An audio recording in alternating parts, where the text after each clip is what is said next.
Raymond Flanks. Raymond came home and was exonerated November of 2022. And Raymond did 38 years for a robbery murder that he did not commit. Raymond was just 20 years old back in 1983 when he was falsely accused of committing a robbery that resulted in a death. Raymond was charged capitally, and he was actually going to face the death penalty. So what happened was there was an elderly couple. The wife was in the car about to go someplace with her husband.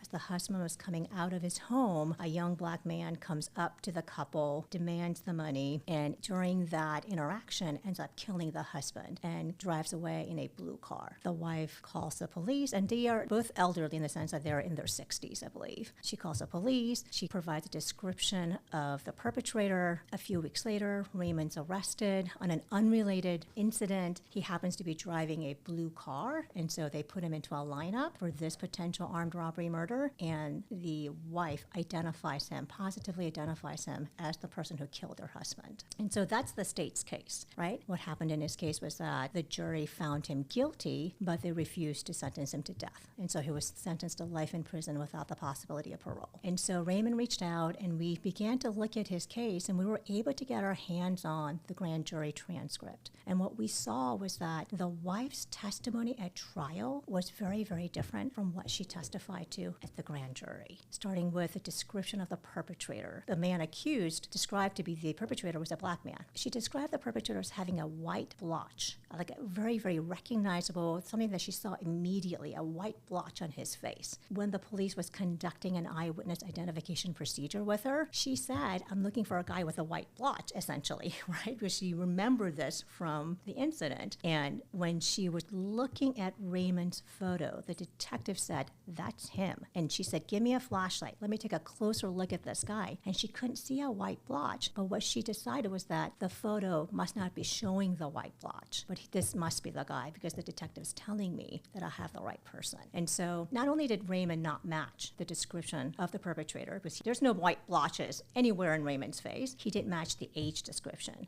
The perpetrator was described as being in his 30s. Raymond was 20 years old, and he looked very much like a young 20-year-old. The wife described the car that the perpetrator got away in as an older model baby blue car. Raymond had a blue car, but he had just gotten it a year before. It was not an older model blue car. It was actually a brand new car, right? There were these critical discrepancies from her initial description that she provided and that she testified to at the grand jury that for one reason or the other was changed actually by the time she testified at trial. And I think what happened was that I think the detective massaged her testimony to fit Raymond, he was 20 when he was incarcerated. He lost 38 years. Like, he never got a chance to get married, have children. He never got a chance to finish his schooling. Like, he never got a chance to do many things, like travel. He's trying to catch up for lost time now, but life's opportunities completely taken away from him. And he'll never get back those hours, those days.